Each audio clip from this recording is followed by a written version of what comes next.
Bonjour à toutes et à tous et bienvenue sur l'heure du réel. Avant de commencer, merci à toutes celles et ceux qui regardent les vidéos, qui s'abonnent et qui soutiennent la chaîne. Merci sincèrement. Commençons. Aujourd'hui, nous allons parler de Guillaume Play. Et pour comprendre la polémique actuelle, il faut comprendre son parcours dans son ensemble.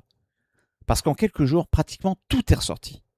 Son passé à la radio, ses anciennes vidéos, son comportement avec certaines femmes, des échanges attribués à Guillaume Play avec de très jeunes auditrices, les témoignages d'anciens collaborateurs, ses méthodes de management, puis légende, son immense réussite, son influence, les politiques, les entrepreneurs, les contenus commerciaux, l'argent. Et désormais une succession d'enquêtes et de vidéos qui placent brutalement Guillaume Play au centre d'une polémique considérable. Alors plutôt que de prendre une séquence ici, une accusation là et un commentaire publié sur les réseaux sociaux ailleurs, je voudrais essayer de comprendre l'ensemble du parcours.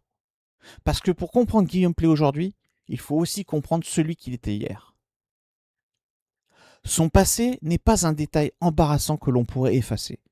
Il a participé à construire son présent, et probablement une partie de ce qui fera ensuite le succès de Légende.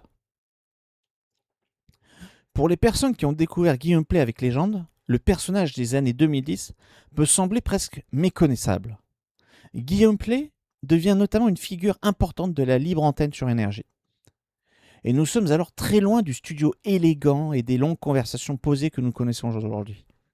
À cette époque, il y a les canulars, les défis, la sexualité, les concours, l'humour volontairement trash, les provocations, les séquences conçues pour faire réagir, et très souvent une recherche assumée de la limite. Il faut comprendre ce contexte sans tout excuser par le contexte. Le web est en pleine explosion. YouTube prend une place considérable. Facebook est omniprésent. Les animateurs comprennent progressivement qu'une séquence radiophonique peut connaître une deuxième vie sur Internet. Et Guillaume Play maîtrise particulièrement bien cette mécanique.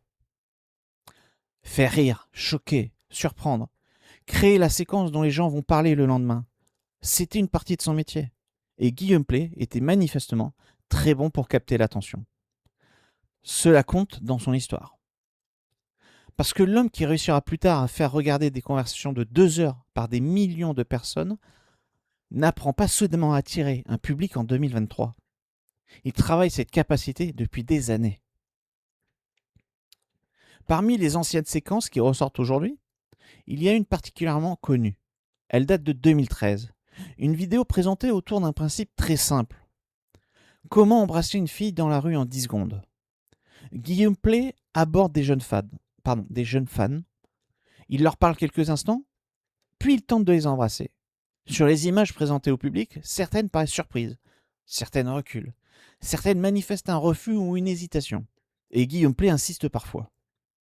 Ces images sont aujourd'hui massivement rediffusées. Mais un élément est important. La polémique ne date absolument pas de 2026. La vidéo avait déjà provoqué de nombreuses réactions en 2013. Et oui. Guillaume Play avait d'ailleurs fini par présenter des excuses. Donc il serait faux de raconter que tout le monde trouvait cette pratique parfaitement normale autrefois et que notre société aurait soudainement découvert le problème 13 ans plus tard. Non. C'était déjà contesté. Depuis, Guillaume Play a donné une autre explication. Il affirme que les femmes présentes dans cette vidéo étaient en réalité des complices. Et évidemment, si ces scènes étaient préparées avec leur accord, cela change considérablement la nature de ce que nous regardons. Mais cela ne fait pas disparaître totalement la question posée par la vidéo elle-même.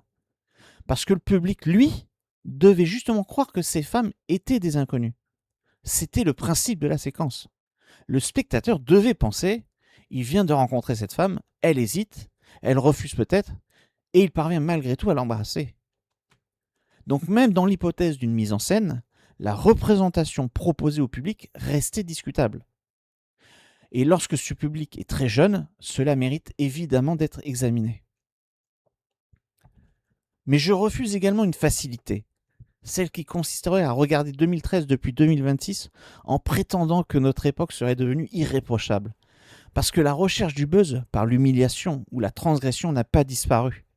Regardez certains pranks aujourd'hui. Des personnes sont provoquées, bousculées, effrayées, humiliées, parfois physiquement agressées, Tout cela est filmé, puis publié, puis regardé par des millions de personnes, avec parfois cette formidable excuse, c'était pour rire. Regardons aussi le pauvre cas de Jean Pourmanoff, qui a été humilié et pire, par une communauté qui trouvait ça drôle et qui était vue et revue par des centaines de milliers de personnes. J'ai déjà consacré un sujet à ce phénomène concernant les pranks. Donc oui, les anciennes séquences de gameplay sont critiquables. Mais il serait assez hypocrite de présenter notre époque comme une époque de pureté absolue qui regarderait avec effroi les sauvages de 2013. Non.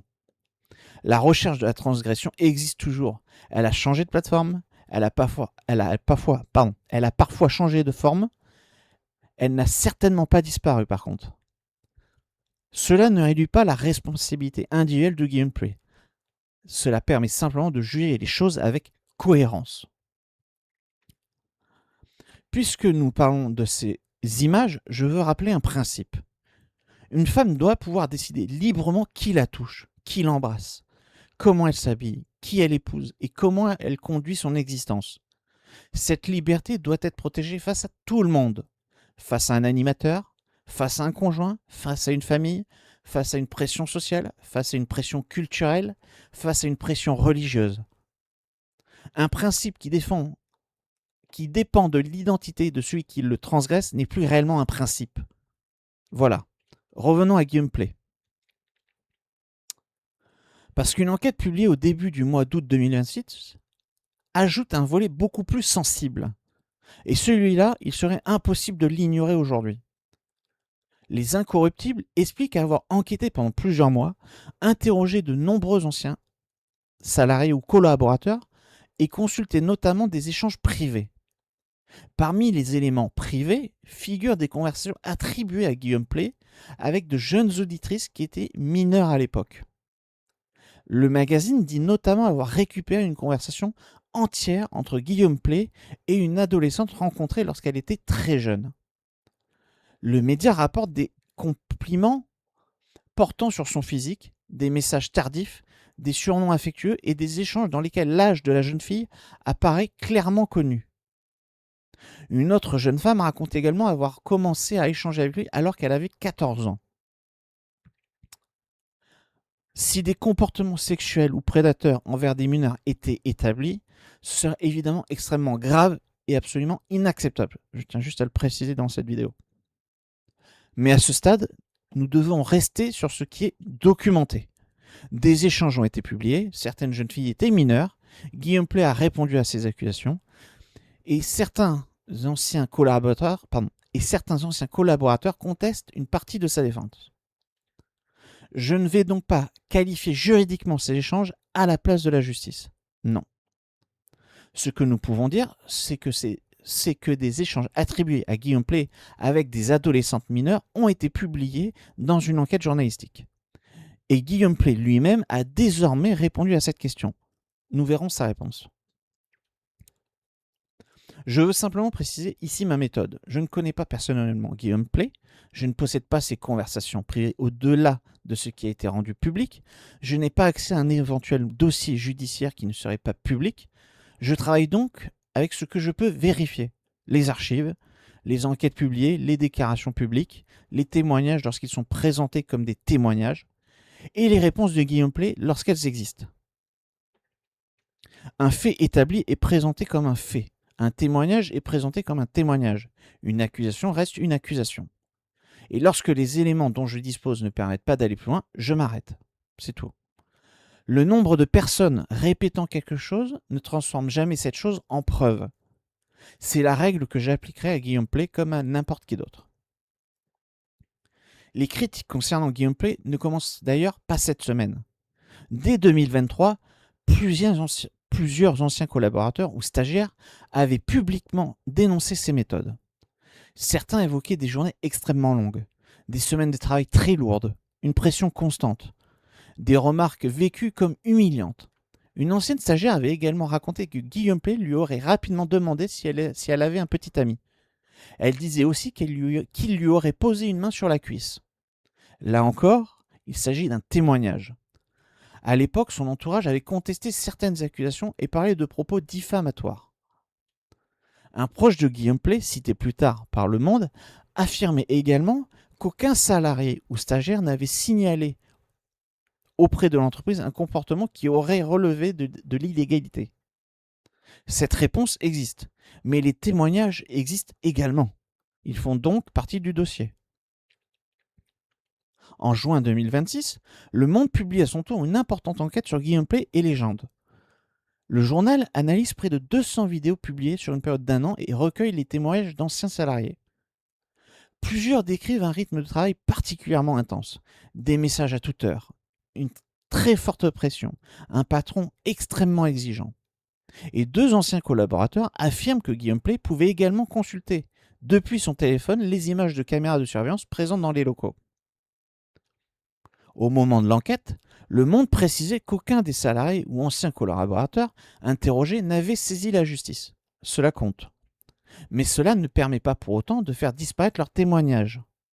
Et Guillaume Play avait lui-même reconnu dans son livre avoir parfois trop demandé à ses collaborateurs et regretté d'avoir pu en blesser certains. Il ne valide donc pas automatiquement toutes les accusations formulées contre lui, mais il reconnaît qu'à certains moments, son niveau d'exigence avait posé problème. Et malgré ces controverses, Guillaume Play réussit une transformation médiatique assez extraordinaire. Le personnage change complètement. Le provocateur de la libre antenne disparaît progressivement. La télévision, puis Internet, les formats longs, les conversations, et finalement, en 2023, Légende. Un studio élégant, une réalisation particulièrement soignée, des interviews longues, un ton calme, des invités qui peuvent développer leurs réponses, très peu de confrontation, et une idée constamment mise en avant, la bienveillance. À première vue, nous sommes à des années-lumière du Guillaume Play de Énergie. Mais son expérience passée demeure. Elle sait créer de l'attention. Il sait mettre un invité suffisamment à l'aise pour qu'il parle. Il comprend parfaitement les réseaux sociaux. Il sait produire l'extrait qui circulera partout. Finalement, Guillaume Play n'a pas abandonné tout ce qu'il avait appris. Il a transformé ce savoir-faire. Et cette transformation va fonctionner de manière spectaculaire. Je le dis clairement, le principe de départ me plaît. Parler avec des gens très différents. Refuser l'idée selon laquelle inviter quelqu'un deviendrait ou reviendrait automatiquement à adopter ses opinions. Laisser une personne développer ce qu'elle pense avant de permettre aux spectateurs de juger. Guillaume Play a reçu des entrepreneurs, des artistes, des médecins, des policiers, des militaires, des anonymes, des responsables politiques. Il avait notamment reçu Éric Zemmour dans un format politique en 2022. Marine Le Pen avait également participé à l'un de ses contenus. Et cela lui avait valu des critiques. Mais parler à quelqu'un n'est pas lui donner raison. Interviewer quelqu'un n'est pas voter pour lui. Une démocratie dans laquelle chacun refuse de parler à ceux qui pensent différemment produit des communautés qui ne s'écoutent plus. Donc oui, donner la parole largement était une idée intéressante. Mais laisser parler quelqu'un ne signifie pas renoncer à poser les questions nécessaires. Et c'est là que commence une autre critique de Légende. Le succès de Légende devient gigantesque. En juin 2026, la chaîne compte environ 3,7 millions d'abonnés sur YouTube. Légende revendique également environ 8 millions d'auditeurs mensuels sur les plateformes de podcast. Des anciens présidents de la République viennent dans le studio. Des chefs d'entreprise, des responsables politiques majeurs, des personnalités disposant d'une influence considérable. À ce niveau-là, Guillaume Play ne dirige plus simplement un podcast sympathique. Il dirige un média puissant. Et lorsqu'un responsable politique s'exprime pendant 1 heure ou 2 devant plusieurs millions de personnes, sans subir beaucoup de contradictions, cette conversation possède nécessairement une portée politique. Le Monde a précisément interrogé cette faible contradiction dans certains entretiens. Être bienveillant n'est pas un problème. Être poli non plus. Laisser quelqu'un finir ses phrases devrait même être normal. Mais la neutralité ne consiste pas à rester silencieux lorsqu'un invité affirme quelque chose de faux, contourne une question ou déroule simplement sa communication. Sinon, Celui qui dispose du micro pendant 2 heures bénéficie d'une immense tribune. Et là, quelque chose commence à changer. Ce qui était présenté comme une conversation libre peut finir par ressembler, pour le spectateur, à une opération de communication. Et lorsqu'il s'agit d'un responsable politique, la frontière devient encore plus importante. Parce que si une personnalité politique peut développer pendant 1 heure ou 2 son récit, son bilan, sa vision et son personnage, sans véritable contradiction, le résultat peut ressembler beaucoup davantage à une vitrine politique qu'à un interview exigeant. Je ne dis pas que Guillaume Play reçoit de l'argent d'un parti politique pour faire sa propagande. Je n'en ai pas la preuve. Je dis quelque chose de beaucoup plus simple. Lorsqu'un média offre une exposition gigantesque avec très peu de contradictions, il peut devenir un formidable outil de communication pour celui qui sait l'utiliser. Et à partir de là, l'intention personnelle de Guillaume Play n'est même plus la seule question. Il faut regarder le résultat. Et puis arrive la question de l'argent. C'est probablement ici que mon regard personnel sur Légende a commencé à changer. Parce qu'en regardant certains contenus, j'ai parfois eu une impression assez étrange. Certains invités disposaient d'une vitrine tellement favorable que je me suis demandé si je regardais encore une interview ou une opération de communication. Une impression n'est évidemment pas une preuve, mais l'enquête du Monde a apporté des informations concrètes sur le modèle économique de Légende. Légende gagne de l'argent grâce à YouTube, à la publicité, au partenariat et au placement de produits. Rien de scandaleux là-dedans. Une entreprise doit vivre. Mais il existe également des formats commerciaux beaucoup plus importants. Selon une grille tarifaire obtenue par Le Monde, certaines opérations sponsorisées incarnées par Guillaume Play peuvent être facturées au minimum autour de 17 000 €. Et surtout, Légende commercialise un format appelé Légende Business. Une prestation construite en reprenant les codes de l'interview. Et selon cette grille, son prix peut commencer autour de 62 000 €. Oui, 62 000 €. Soyons parfaitement clairs. Cela ne signifie absolument pas que tous les invités de Légende paient pour venir. Ce serait faux. Il existe les interviews éditoriales traditionnelles et il existe des contenus commerciaux. Mais justement, où le spectateur voit-il immédiatement la frontière ? Parce qu'un client et un invité ne sont pas la même chose. Lorsqu'une entreprise paie plusieurs dizaines de milliers d'euros pour bénéficier d'un contenu, elle achète une prestation. Et le rapport avec elle n'est évidemment pas identique à celui qu'on aurait avec un invité que l'on souhaite questionner librement. Le problème n'est pas que les gens gagnent de l'argent.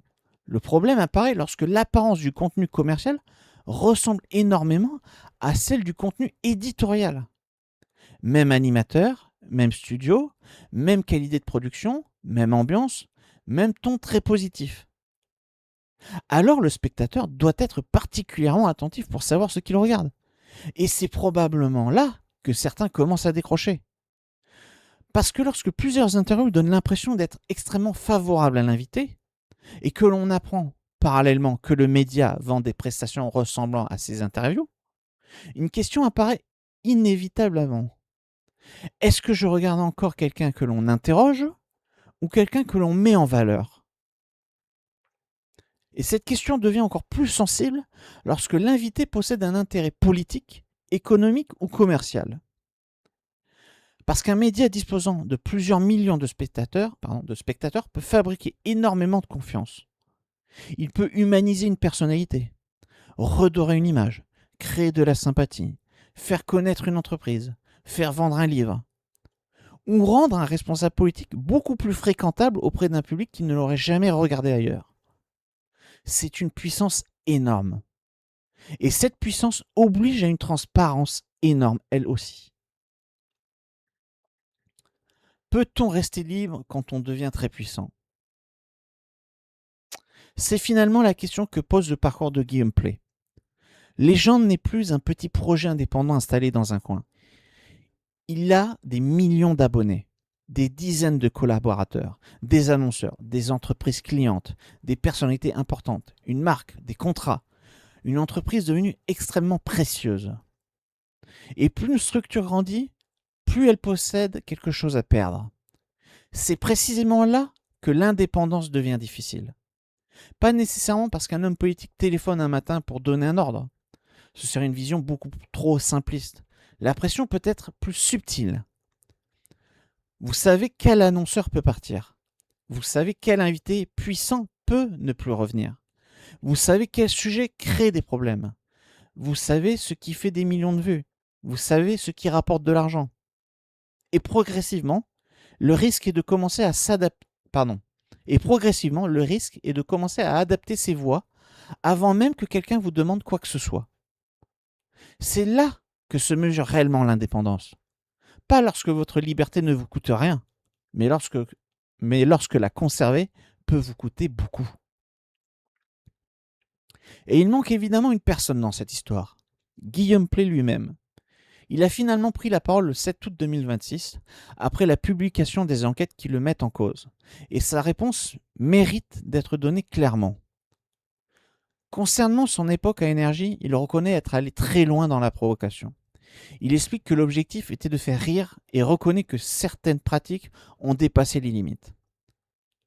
Concernant les échanges avec des jeunes auditrices, parfois mineures, Guillaume Pley affirme que ses comptes sur les réseaux sociaux étaient alors co-gérés par son équipe et que tous les messages qui lui sont attribués n'émanaient donc pas nécessairement directement de lui.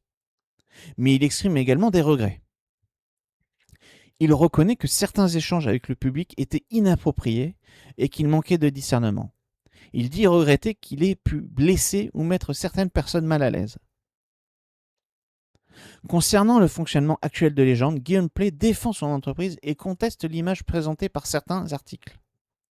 Et surtout, il accuse une partie des médias qui enquêtent aujourd'hui sur lui d'avoir une volonté manifeste de lui nuire.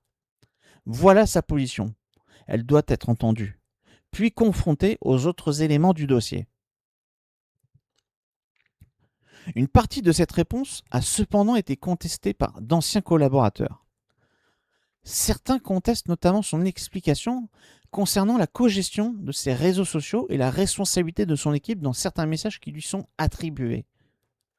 Nous avons donc d'un côté une enquête publiant des échanges présentés comme venant de Guillaume Pley, de l'autre, Guillaume Pley expliquant que tous les messages ne venaient pas nécessairement personnellement de lui, et des anciens collaborateurs contestant cette explication. Nous disposons donc aujourd'hui de versions contradictoires. Et de nouveaux éléments permettront peut-être de trancher davantage. Reste une question évidente. Pourquoi maintenant? Pourquoi autant d'éléments ressortent-ils pratiquement au même moment? Pourquoi plusieurs enquêtes? Pourquoi autant de vidéos? Pourquoi Guillaume Pley, encore récemment, l'un des hommes les plus courtisés du web français, se retrouve-t-il soudain au centre d'une telle tempête? Plusieurs explications parfaitement ordinaires existent déjà. Une première enquête importante attire l'attention. D'autres journalistes poursuivent leurs recherches. Des anciens collaborateurs peuvent se sentir davantage capables de témoigner lorsque d'autres ont commencé à parler. Des créateurs comprennent que le sujet intéresse énormément le public. Puis les algorithmes recommandent toutes les vidéos concernant Guillaume Pley. Et le phénomène s'accélère. Existe-t-il également des intérêts particuliers? Guillaume Pley a-t-il dérangé certaines personnes? Je n'ai aujourd'hui pas suffisamment d'éléments pour l'affirmer, donc je ne vais pas transformer cette interrogation en théorie. Mais je comprends que la question puisse être posée devant une telle concentration de contenu en quelques jours. Si un jour des faits apparaissent, nous les regarderons.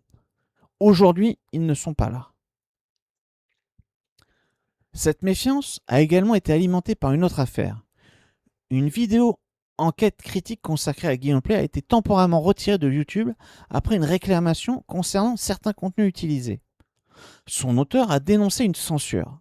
La vidéo a ensuite été remise en ligne après modification. Cela a produit un mécanisme extrêmement classique sur Internet, l'effet Streisand. Plus une vidéo semble difficile à trouver, plus les internautes veulent la regarder. Et plus on parle de sa disparition, plus elle devient visible. Mais je ne vais pas affirmer automatiquement que Guillaume Play a personnellement organisé la suppression de toute l'enquête. Les éléments publics disponibles ne permettent pas de le dire avec certitude. Le problème, c'est qu'Internet va beaucoup plus vite que les faits. Une enquête paraît, une archive ressort, puis une autre, une capture d'écran, un témoignage, une accusation, puis sans compte la recopie, puis 10 000 personnes la répètent, et très rapidement, la répétition est confondue avec la preuve.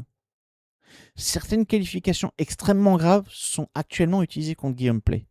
Elles ne peuvent pas être transformées automatiquement en vérité judiciaire. Cela ne signifie pas que les témoignages seraient faux.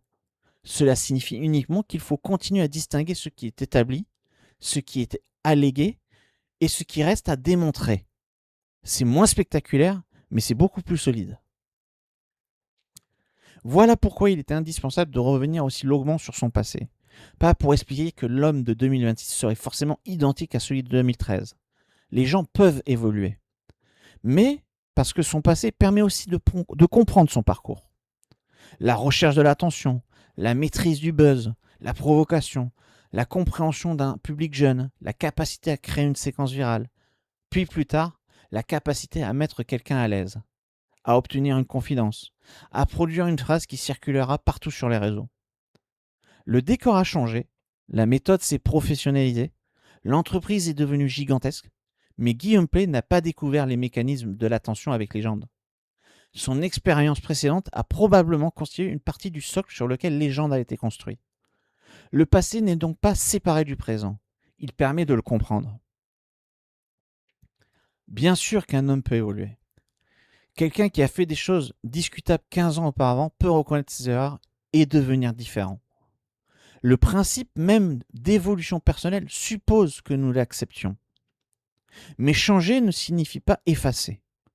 Cela implique au contraire de pouvoir regarder ce que l'on a fait, dire ce qui était réel, dire ce qui était mis en scène, reconnaître ce qui était mauvais, contester ce qui est faux, et accepter que le public examine les deux périodes. Le passé ne condamne pas automatiquement le présent, mais le succès présent ne réécrit pas davantage le passé. Alors retirons maintenant le bruit, les insultes, les rumeurs, les accusations impossibles à établir. Que reste-t-il ?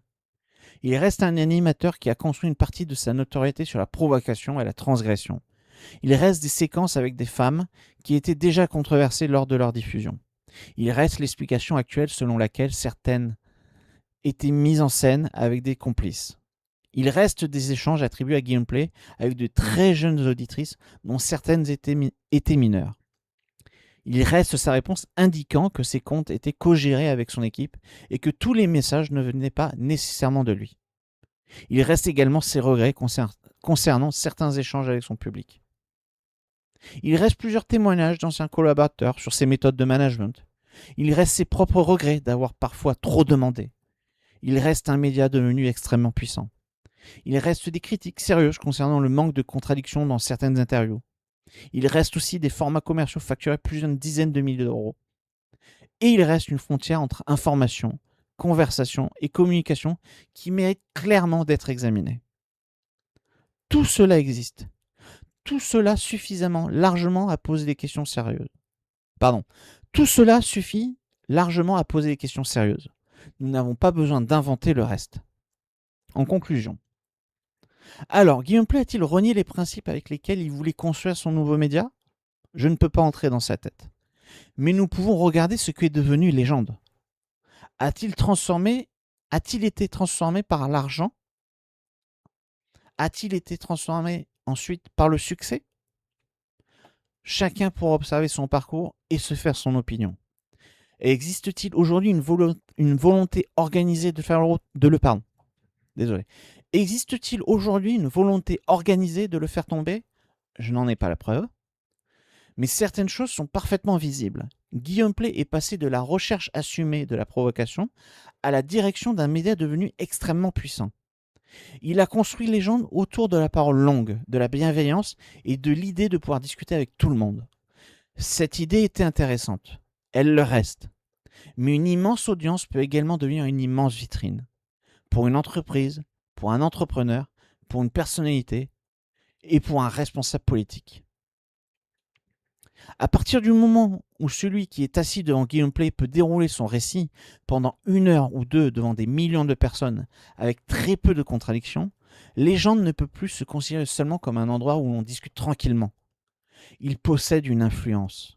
Et cette influence entraîne une responsabilité. La question de l'argent renforce encore cette exigence.